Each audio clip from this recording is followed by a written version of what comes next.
കൊച്ചി എളമക്കരയിൽ കൊല്ലപ്പെട്ട 6 വയസ്സുകാരി ലൈംഗിക പീഡനത്തിന് ഇരയായിരുന്നുവെന്ന് പോസ്റ്റ്മോർട്ടം റിപ്പോർട്ട്. കഴിഞ്ഞ ഒരു വർഷത്തോളം കുഞ്ഞ് പീഡനത്തിന് ഇരയായിട്ടുണ്ട്. അച്ഛനെയും മകളെയും കഴിഞ്ഞ മാസമാണ് മരിച്ച നിലയിൽ കണ്ടെത്തിയത്. വിവരങ്ങളുമായി അശ്വതി ചേരുകയാണ്. അശ്വതി, എന്താണ് പോസ്റ്റ്മോർട്ടം റിപ്പോർട്ടിൽ പറയുന്നത്? കഴിഞ്ഞ മാസമാണ് എളമക്കരയിൽ അച്ഛനെയും മകളെയും മരിച്ച നിലയിൽ കണ്ടെത്തിയത്. അച്ഛൻ തൂങ്ങി മരിച്ച നിലയിലായിരുന്നു, മകൾ കട്ടിലിൽ മരിച്ചു കിടക്കുകയായിരുന്നു.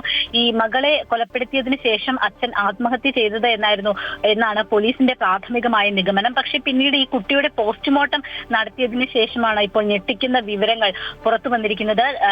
കുട്ടി കഴിഞ്ഞ ഒരു വർഷമായിട്ട് ക്രൂരമായ ലൈംഗിക പീഡനത്തിന് ഇരയായിരുന്നു എന്നാണ് ഈ പോസ്റ്റ്മോർട്ടം റിപ്പോർട്ടുകളിൽ നിന്ന് വ്യക്തമാകുന്നത്. മാത്രമല്ല, ആദ്യഘട്ടത്തിൽ തന്നെ കുട്ടിയുടെ ശരീരഭാഗങ്ങളിൽ, പ്രത്യേകിച്ച് സ്വകാര്യ ഭാഗങ്ങളിലൊക്കെ മുറിവുകൾ ഉണ്ടായിരുന്നു. അത് പോലീസിന് സംശയം ജനിപ്പിച്ചിരുന്നു. അതിനുശേഷമാണ് വിശദമായ പോസ്റ്റ്മോർട്ടത്തിലേക്ക് കടക്കുകയും ചെയ്തത്.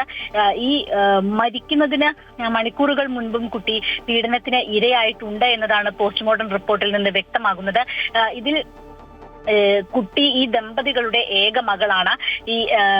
ഈ കുട്ടിയുടെ അമ്മ കൊച്ചിയിലെ ഒരു സ്വകാര്യ മോളിൽ ജീവനക്കാരിയാണ്. അവർ തിരികെ വീട്ടിലെത്തുമ്പോഴാണ്, രാത്രിയോടുകൂടിയാണ് അവർ തിരികെ വീട്ടിലെത്തിയത്. ആ സമയത്താണ് ഇങ്ങനെയൊരു സംഭവം കാണുന്നത്. അവർ ആദ്യം വാതിൽ അടഞ്ഞു കിടക്കുകയായിരുന്നു. പിന്നീട് ബന്ധുവിനെ വിളിച്ച് ഇവർ വാതിൽ കുത്തി തുറന്ന് അകത്ത് കിടക്കുമ്പോഴാണ് ഈ ഭർത്താവിനെയും മകളെയും മരിച്ച നിലയിൽ അവിടെ നിന്ന് കണ്ടെത്തുന്നത്. എന്തായാലും ഈ സംഭവത്തിൽ ഇപ്പോൾ പോലീസ് പോക്സോ കേസ് രജിസ്റ്റർ ചെയ്ത് അന്വേഷണം ആരംഭിച്ചിട്ടുണ്ട്. അടുത്ത ബന്ധുക്കളെയും മറ്റ് കുടുംബവുമായിട്ട് ബന്ധം പുലർത്തിയിരുന്ന ആളുകളെയൊക്കെ തന്നെ ചോദ്യം ചെയ്യുന്നു. അവരിലേക്കൊക്കെ അന്വേഷണം നീളുന്നു എന്നതാണ് ഈ ഘട്ടത്തിൽ മനസ്സിലാക്കുന്നത്.